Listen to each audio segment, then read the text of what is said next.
Spark a conversation, verbal elation, stimulation, education. This is Menage with the MariJayne Maven. When we on the air, it's always a lituation. Might talk about some litigation, might talk about some immigration, might talk about some politics, but never talking nonsense. Yes, we on in the slide. Watch and listen, it's a vibe. Watch it while you getting high, or you can listen while you drive. Just don't forget to subscribe. Roll up. Trying to get high.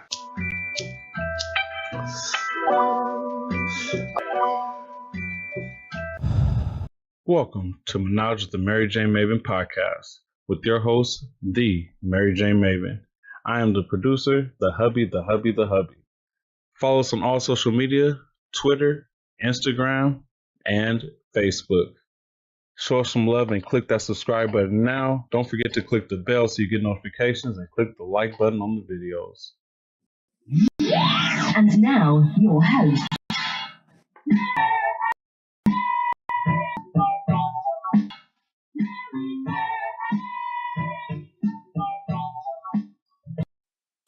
Hello, everybody. You know who it is. Your girl. It's the MariJayne Maven.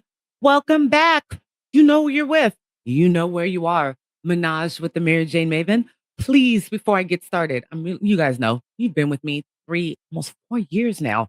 I'm getting really into the process of suggesting that you like, subscribe, share, comment. You guys know I thrive off of, communication. So the more contact you have with me, the better the content is.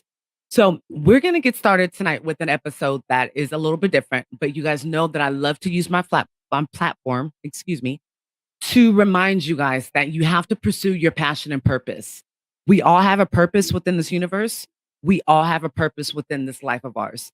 And the sooner that you're able to identify that and pursue that and live every day within your passion and purpose, it makes for a much better life. So today we're going to be talking to someone who I cross paths with through social media. Once again, this is probably the first time in a very long time the contact has been made through Facebook. You guys also know how I feel about that. But this is going to be an episode that I think will touch a lot of you, because I think that a lot of us have stories and, the desire, the ability, the content to create a bit of yourself, leave something that speaks for you, leave a footprint of significance in your name, in the history books, in our society. I know that sounds kind of like just so grand, but really what it is that we do, especially in those of us that are creating content, artists, authors, the novelists, go on, so forth and so on. We're going to be leaving a bit of our story and our legacy within the footprint of the history of the society and who we are. So today I have someone who is going to be sharing her journey, her passion, her purpose. She goes by Waterfall Adams. I do want to thank her so much for coming into the podcast today. Well, thanks for having me. No, you're very welcome. I want to thank you for coming. So you're welcome. We're first going to find out, what brought you here today. We can go ahead and start at birth, and then now you're here. Fill us in on what's happened between. What brings you here, and what is your passion and purpose to share with everybody today? Well, I was born in Paducah, Kentucky, but raised in Mobile, Alabama. Okay. I always did want a career in the arts. Okay. I have an art history degree. Nice. With a minor in dramatic arts from University of South Alabama. Nice. Thank you. I got it. Yeah, I received it in December of 2013. I went off the degree and I'm using it. I bet. Because there's so many of us who attend college, and I think it's a normal thing. You attend college for one thing, and then you end up working in a just entirely different field. And a lot of times people aren't pursuing their true passions and their purpose. So I like your attitude where I worked hard to get this damn degree. I'm going to go ahead and use it. Which especially like my first semester, I took 5 classes and I couldn't handle it. And I got on academic probation Next semester, I took 4 classes. Yeah. I could handle that. And then another semester, I took 5 classes again. I had to drop a class before I ended my academic probation again. No, yeah. And my my major was art studio at first. But then it turns out I was doing much better in art history classes than I did in art studio. So art history it is. Yes. Well, see, you're just sharing a very normal, and well, common, I'll say, story for those of us that enter college. You go in, you want to complete your classes. I mean, it's a real different thing than being in high school where you're told these are the classes you have to take.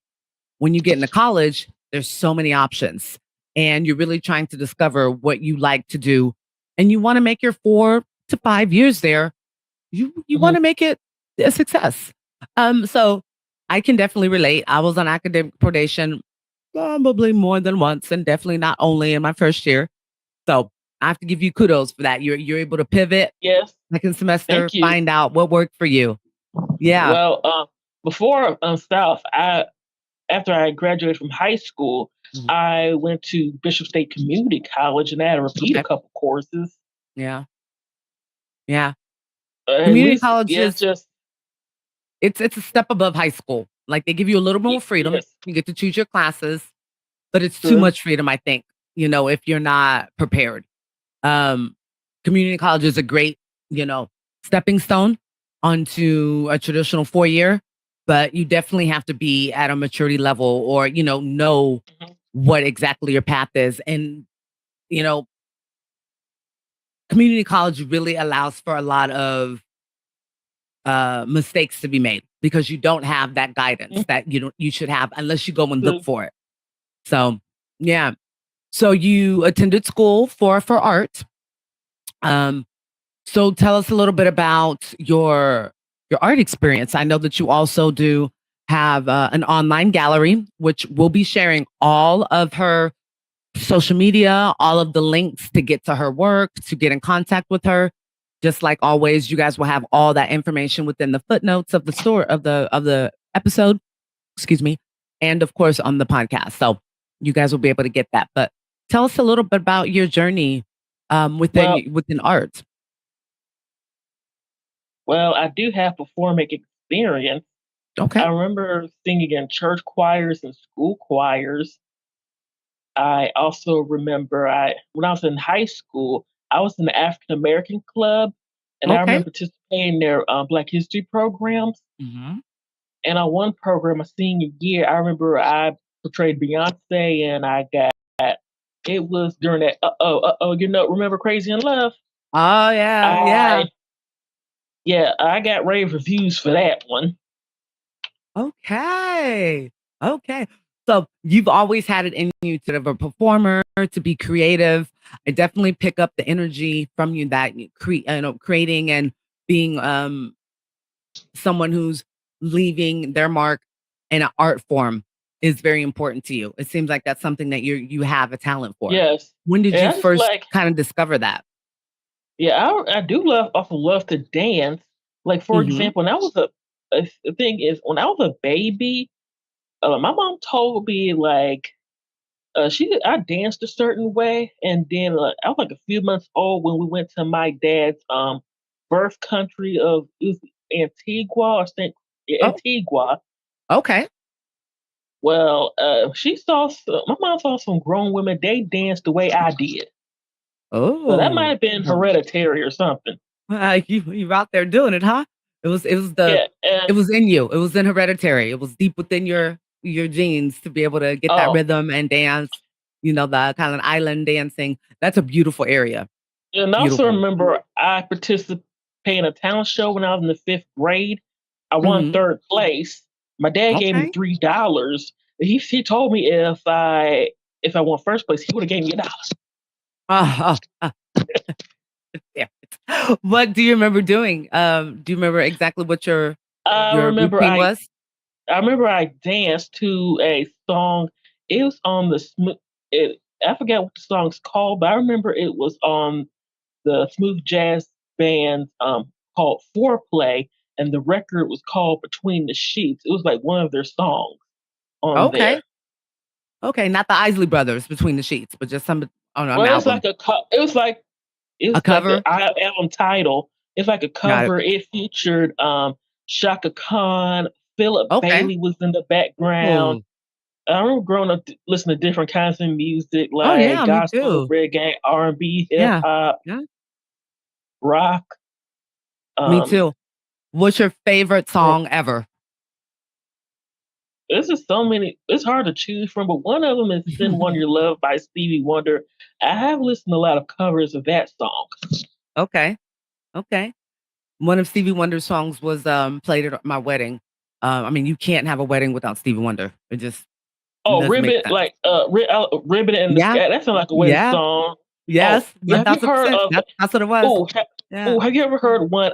With each beat of my heart from Steve. It's from his album Characters. Yes. Okay. I do. And as soon as you said that, I'm picturing the album cover from my parents having it. So I listened to it, when I was younger. I still am. I love music, but I do remember just grabbing stacks of my parents' albums and playing them. Mary Jane Girls, Prince, Yeah. oh my gosh, Sting, Michael or it was the Jackson. Police back in the day. Oh, definitely Michael Jackson on the May he gospel rest in level. peace. Oh yes, definitely. R.I.P. R.I.P. The Clark sisters, on the gospel tip. The albums that they would order off of BET. Like there Oh, was I just a remember that one. collaboration. Well, back Yeah. in the 90s. Who in the remember on hell left the gate Sundays. open? Yes. I remember like on all that. Sundays there used to be a show Yeah. called Video Gospel, and this one Yes. it's one song from CC Wine's called Heaven. Mhm. That's one of my favorite I gospel know. songs. Yes, I know exactly what you're talking about. Oh, definitely. My grandfather was a preacher, was a pastor. He had his own church, so I grew up in that. My family's from Jackson, Mississippi, but they moved here to California in the 50s. So, deep down, they're from Jackson. So Bobby Jones, all that. Oh yeah. In fact, that was one of the first shows on BET.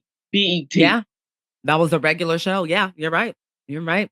That was, now you Is can't that mass find. choir of his? Oh yes, Mississippi Mass Choir was my favorite. Hezekiah Walker. Just growing up, as in my teen years, there was a couple like Hezekiah Walker. Oh my gosh, why can't I remember his name? Kirk Franklin. I don't know why I almost forgot that. They- I remember Stomp. Remember Stomp? yes. I remember when I used to go skating when I was like a kid in my early Oh yeah, teens. and they played would that. play Yeah. that. It, people trying to stomp in their skates.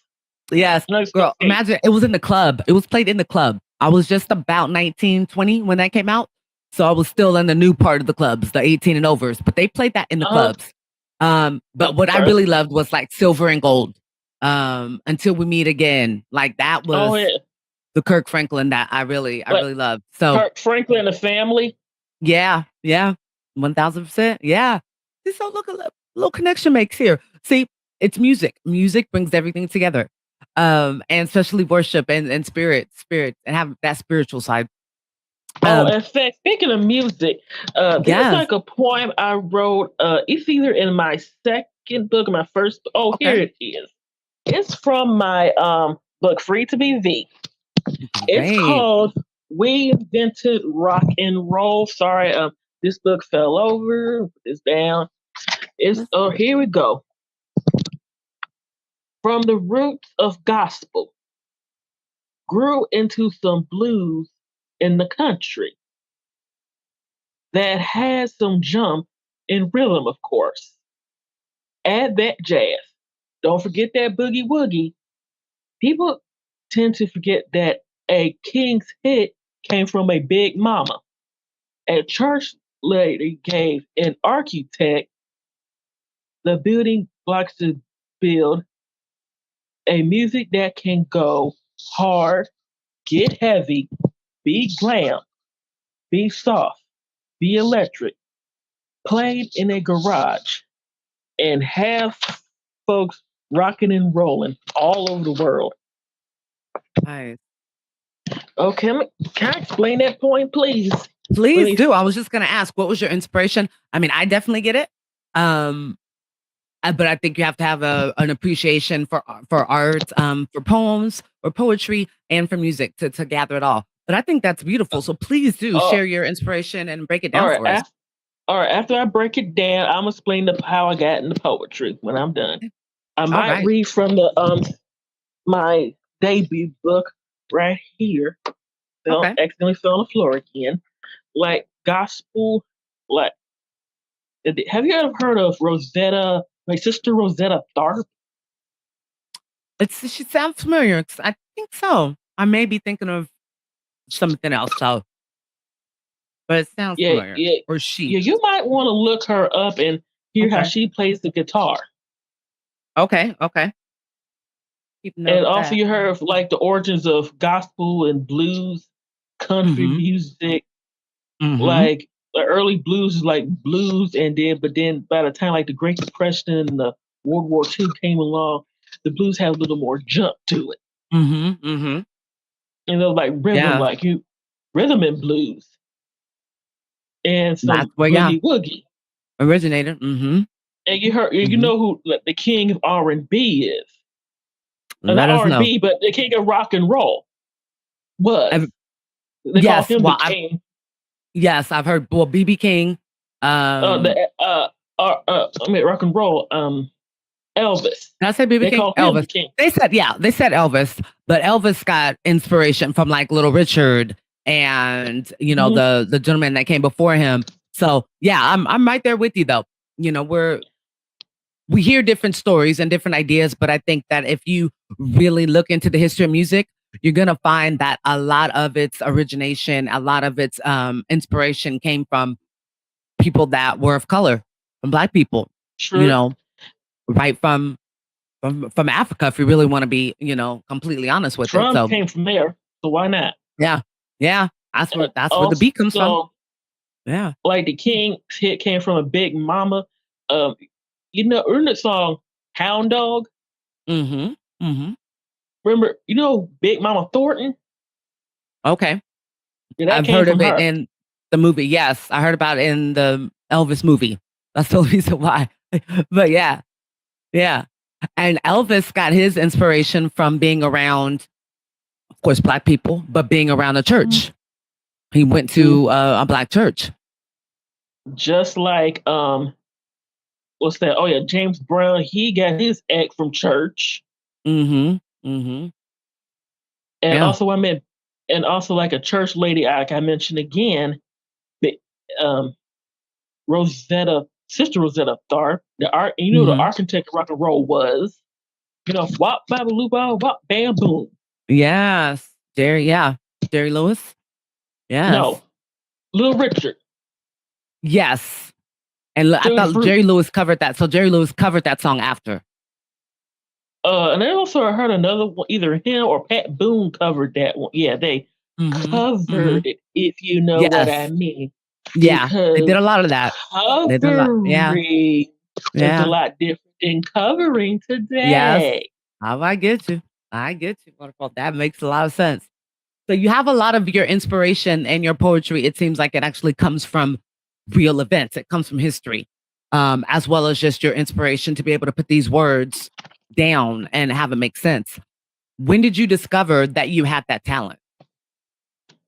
Well, I remember I've been write poetry probably since high school. Like wrote simple poems for guy friends, Okay. and also there's a poem in the book that I just read from. I'm trying to adapt it into stage or screen. I'm reading a book from Barbara S. Glass. It's like African American dance and illustrated history. A book I got from my local library. Of taking notes and stuff. Okay. Do now dances, music, and the costumes and makeup. Mm-hmm. Mm-hmm. Well, I love Gotta that. read. So I hope you guys take away from everything that she's saying. It takes a lot of work. It takes appropriate steps to be able to get something from a vision or a thought and see it through fruition. I mean, it seems like you're very good about that. I mean, you mentioned going to the library. Half of the listeners may not even know what a library is, honestly. Everybody It's finds a place everything where online. Yeah, it's a beautiful it's a place. place. Yeah. It's a place where the books are, where you Yes. open the book like this. And actually read them. Touch the paper, smell the ink, smell the printing, And it's a lot more than just books. They have computers in there Yeah. now. Different events happen in Yeah. I'm libraries. glad you said that. Yeah. People get different services Mm-hmm. done at the Especially library. now. Let's say, Yeah. During the summer, a lot of them will supply food and things to children during the summer.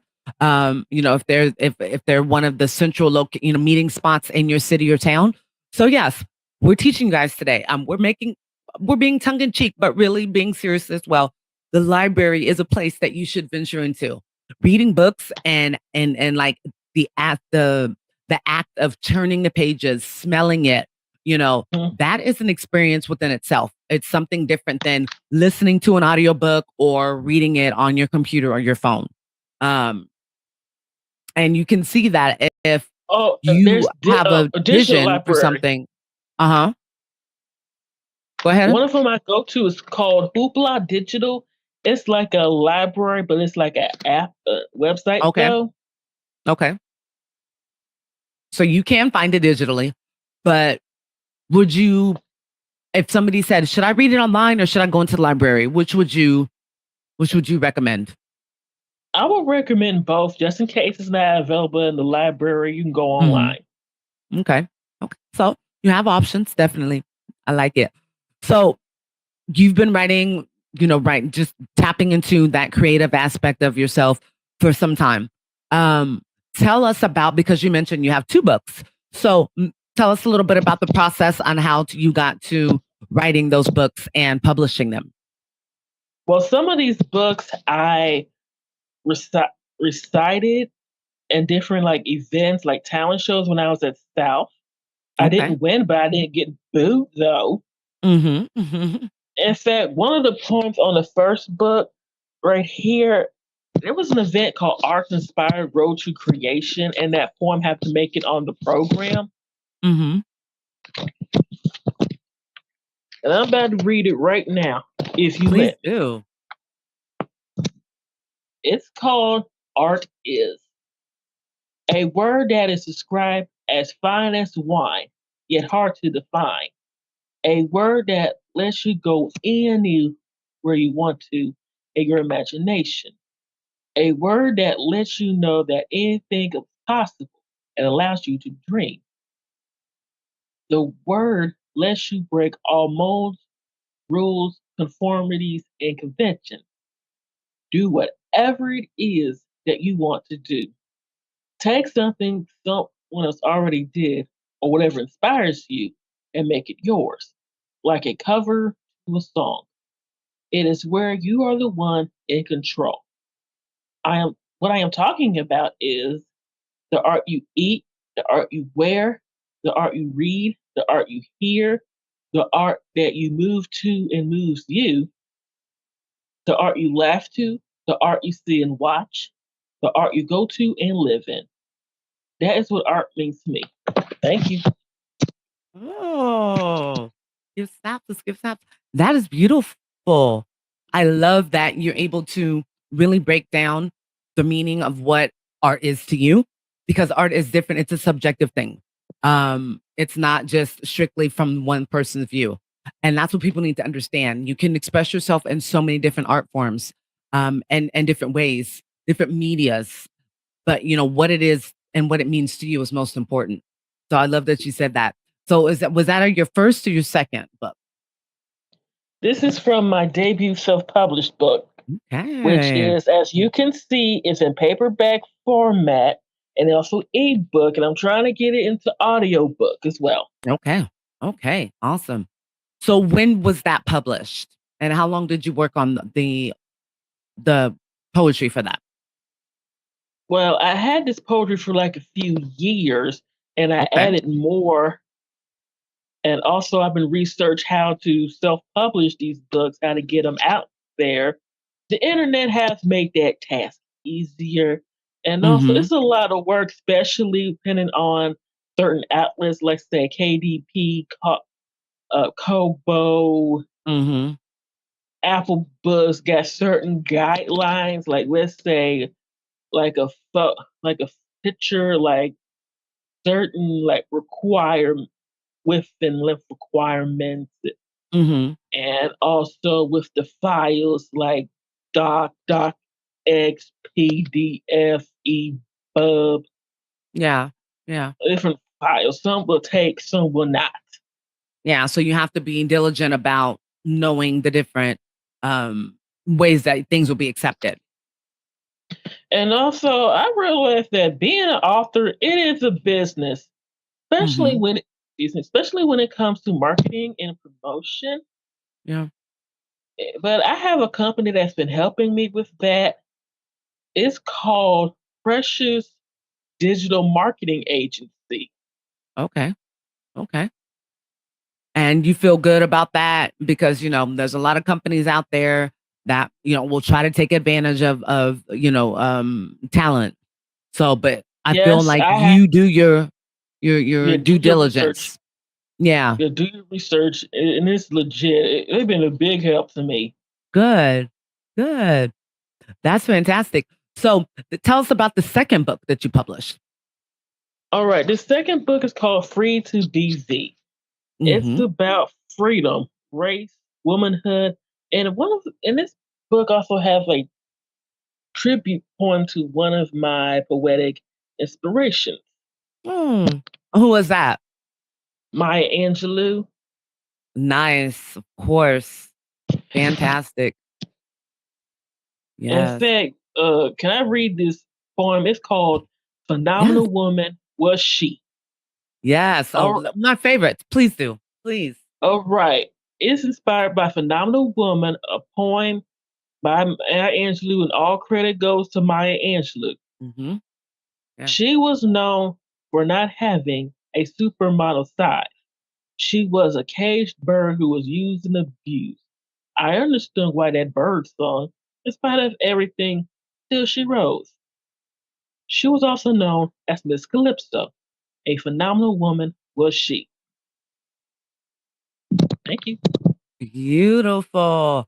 I love that. Phenomenal Woman is probably my favorite, my most favorite piece of poetry.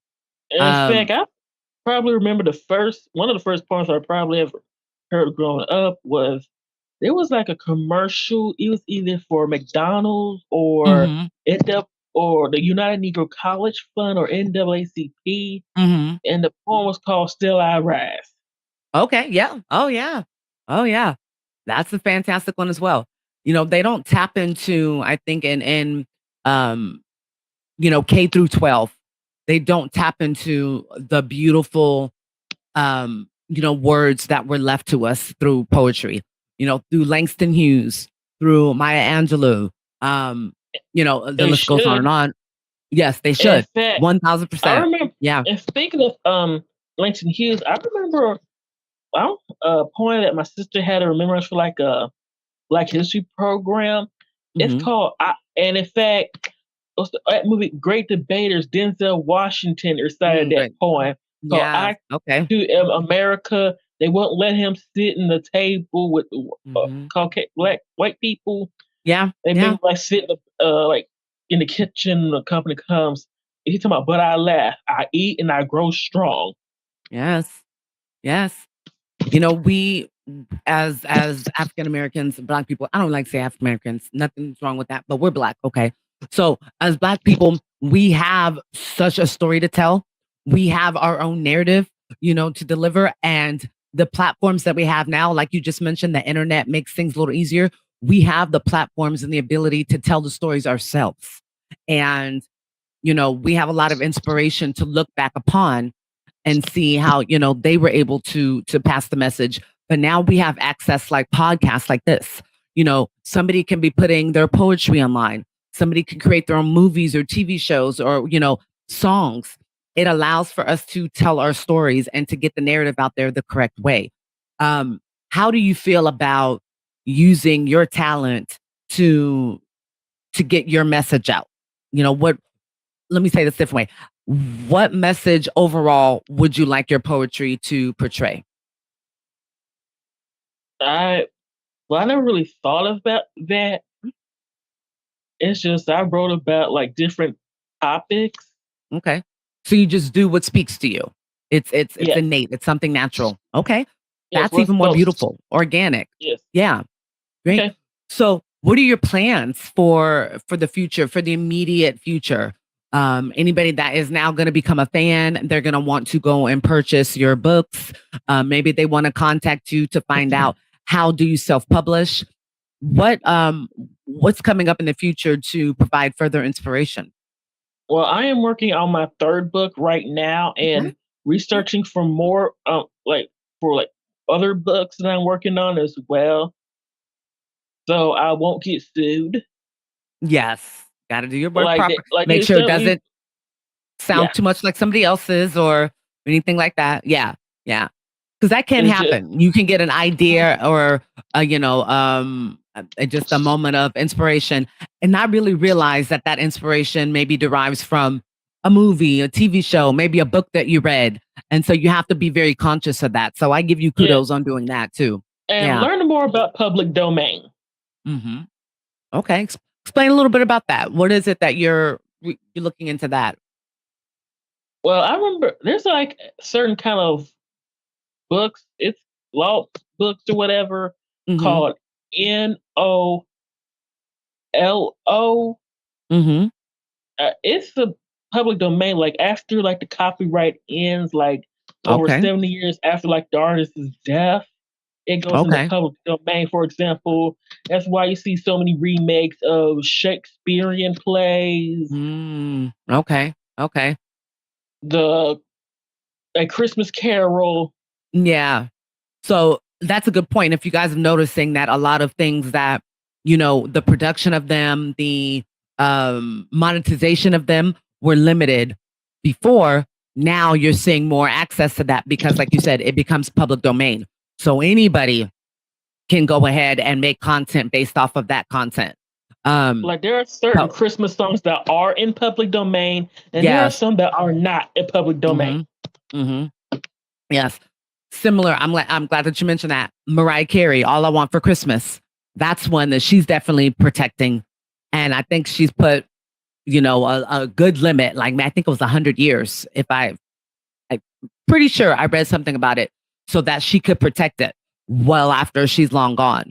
But that's important to be able to protect your art Mhm. in whatever format it is to protect it for as long as possible. So I want to give you kudos on that as well, Waterfall. I mean, you are providing a lot of inspiration, a lot of knowledge to those people out there that feel like they're just swimming, like they're just paddling Mhm. against, a strong current and they don't know where to go or what to do. So you're providing a lot of nuggets of good information that I hope that the audience is gathering from, and that if you guys are looking for, further content with Waterfall to speak with her, to tap into the expertise that she has, we'll make sure, like I said, that all of her content or contact Mhm. information, all of her social media, we're going to make it easily available for you to get in contact with her. So Okay, you are thank you. doing the research now to get Like, started on your third book, and anything like, else happening? oh well, I am right. The book, some of the book is written, but I'm gonna do more Okay, research to kind of fill it up. It's like a good. non. Some of these books I'm working on, they're like non-poetry books, and I Hmm. might work on another poetry book. In fact, Okay, I might write like an updated, revised version of these books. okay, okay. And also remember, as for authors out there, please do a copyright page on your books.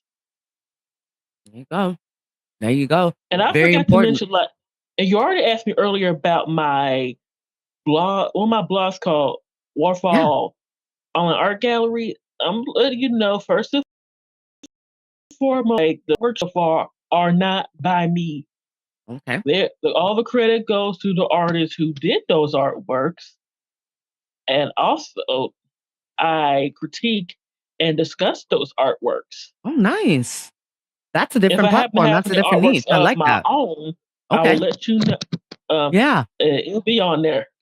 That's fantastic though. That's a different insight and a different take on reviewing art. Most people take their platforms to highlight their own. but you're sharing it to share other other artists' art platforms, their work. And that's really that's kind of you. That's compassionate. Thank you. And to be able, you're doing collaboration that people don't even realize, and I say all the time, and this is one of the quotes that I know a lot of my listeners have heard me say before: collaboration leads to better creativity, which leads to more success. So you doing that is very kind of you. And that's somebody that you want to support. That's an artist, that's a creator of something that you want to support because they're not about self. So congratulations on that. I'll definitely be tapping into that. Especially when you share your own reviews and your own insight on the art. So it is very much like going to an art gallery. When you go to an art gallery, 9 times out of 10, unless it's that artist putting on their own art gallery, it's a curator who is curating these different looks and different pieces of art, and you can walk through and learn about all of them. So that's exactly the service that you're providing with your blog. So kudos on that as well. I'm loving that. Maybe it's just the difference. There's a difference between like a museum and a gallery. Like for a gallery is where like the art's like sold. Yeah. The museum. Yeah. It's more of that. You're right. Like more like on display, or maybe observation, a display, like you said. Yeah, 1000%. So yes, better analogy there. But what better way to go through this and to learn? I think that there's a generation and a movement within, especially Black culture, to become more cultured, to appreciate art more, to learn about these pieces that are millions of dollars that were painted hundreds of years ago. Adding that into our lifestyle. I mean, my favorite piece of art is from the Cosby Show, and I found it in a art gallery in New Orleans, and then come to find out it's a very popular piece of Black poetry. I'm sorry, not poetry, of Black art. Have you ever heard of Basquiat?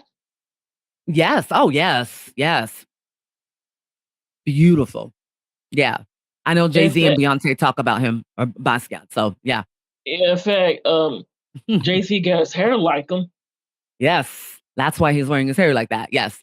And they own a couple originals. That's that good money. And also, there's like what we're just talking about right now. It kind of reminds me of another poem I wrote. Mm-hmm. It's called "Go Back to Africa." Ooh, let's hear that. If you don't mind sharing that, we'd love to hear that. Here we go. In that case, let's pack a few things, shall we? We could use some snacks. Potato chips, peanut butter. Don't forget that ice cream scoop. Let's take all these spices. It would go great on this fried chicken. I'm so parched that I need to quench my thirst. Let's fill the cooler with beer, wine, mint julep, even some Jack Daniels. Hey, we need a playlist for this trip. Let's put in some gospel, some blues, some jazz, some rock, some funk, some hip hop, whatever music with drums. Now off to Africa we go. Too bad we damn near took everything. Oh well, too bad. Thank you. I love that. I think that's my favorite thus far. I love that. Applause, applause, applause. We will be dropping in. Normally, we have the applause going on, but the producer walked away, so we'll be dropping in. And those that deserves a standing ovation. I love that one. You should definitely put that out there. You should definitely. Yeah, I would do an audio of you reading that, and maybe like do a little animation with it. I think that would go viral. Definitely. I need to write that down. Yeah. Also, let me break some of that poem down. Like some of the snacks I mentioned, like potato chips. Have you heard of George Crumb? Yes. Yes. I teach my boys since they were 4 years old. I've taken the time to, during Black History Month, instead of the traditional cookie cutter Black History Month lessons that they give, no shade, and no disrespect, but Rosa Parks, Martin Luther King, Malcolm X, you can only learn about them so often. So I've taken the ability and the time to invest in my children's knowledge. And every Black History Month, it goes on throughout the year, but especially Black History Month, I make sure that I go above and beyond the traditional, Black figures in our history that they cover. And one of the very first ones that my oldest found, because I would tell them, like, you find one, I'm going to teach you one, you find one. So the very first one that my oldest found was George Crump. And that's because now he's 15. He loves to eat. So should not surprise me that he found out about potato chips. But yes, I do know exactly who he is. And people are very surprised when they hear that George Crump was the actual creator of potato chips. Yeah. Yeah, there are more inventions by Black people, but that's going to be really so long. many. Point. Yeah, we'd be here all night. A Black person did invent the ice cream scoop and also the spices and fried chicken, for example. Like fried chicken, watermelon is like something about a stereotype with Black people. In fact, on one of my blog, Waterfall's World, I wrote an article about that. I don't know, there was like a history behind those two foods. It is, yeah. Like watermelon, it came from a certain part, like a region in Africa. Yeah. And the fried brought chicken, it over. Yeah. like the trying like palm oil, and they season it first, then cook it. Yes. And there's history in that. Yeah. That's what I was saying. That's my favorite because I got every line what you meant. I got the purpose behind that. And I love that you're breaking it down because there's so many that don't or have not studied poetry to understand that each line, there's a purpose behind it. So I love that you're educating and you're breaking it down. Oh yeah. Also, even though it's not in a poem, but like these two foods, like fried chicken and watermelon, like if the chicken for like the slaves, they were allowed to raise chicken. So they make their food from that. Then when slavery ended, you couldn't read, they know how to read or write, but I do know how to fry some chicken. Yes. And grow that watermelon. Yes. So they sold that. So fried chicken was what? Yes. That became a stereotype because like money equal power. That you'll get the vote. Yeah. And also with the drinks, talking about wine, beer, mint juleps, and Jack Daniels. With the wine and beer has origins in Egypt, which happens to be a northeastern country in a continent called Africa. Yes. All of this ties together. Mint juleps. That is, something that we drink and we had back in the day. Jack Daniels. That is a Black owned, really, and created alcohol. But of course, because organizers did back in the day, they took credit for it. We could give a whole history lesson. I have chills and goosebumps because the power behind your words and the fact that they are so purposely chosen and used to give a broader message is powerful. And I love that your insight and the care that you're putting behind your writing is not just saying things. You have a broader message behind it, plus you're educating, which is so important. Thank you. Education equals knowledge, and we know knowledge equals power. Well, my mom is a retired teacher. Okay. Yes. So my husband's a teacher. My husband's a math teacher. He's going into his 10th year. Yeah. So it's very important.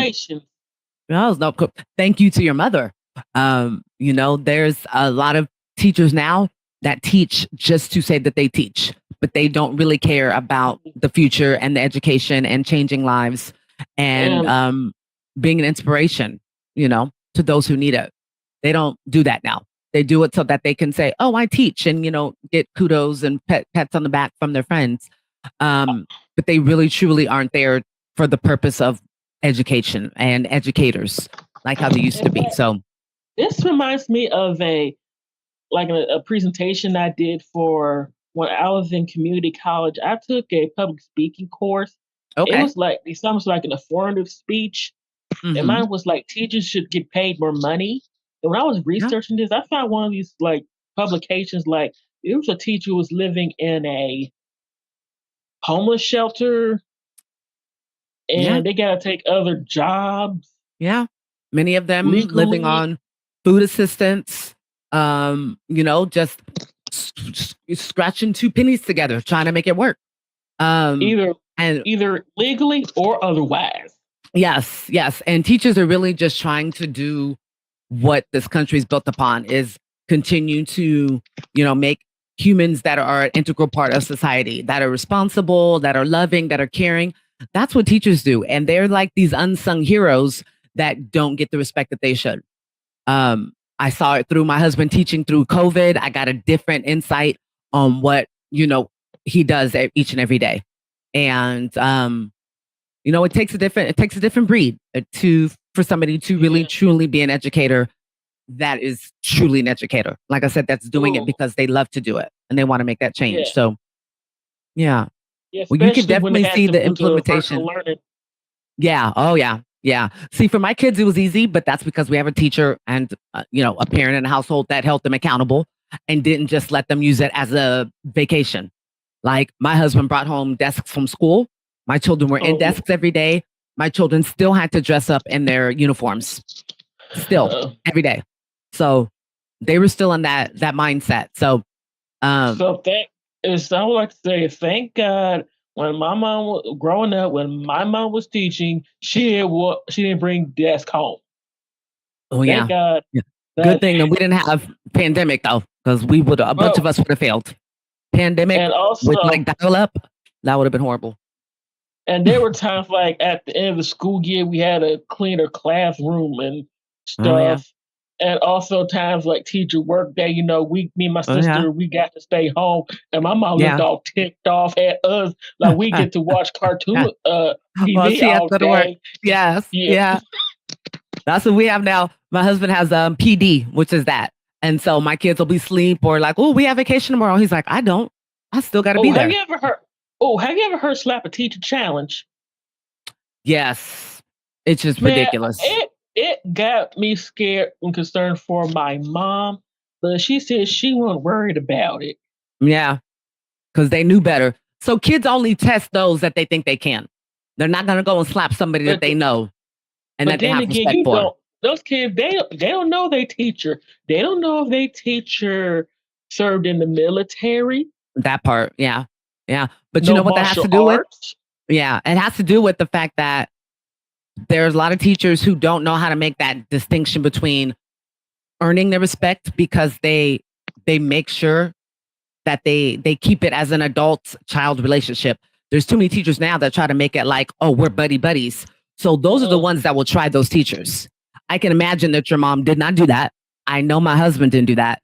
So thank God for both of them because that's what we need. Yeah. That's definitely what we need. Yeah. But Waterfall, I could talk to you all night. And I want to stay aware of the time difference that we have between here in California and the couple hours ahead that you are.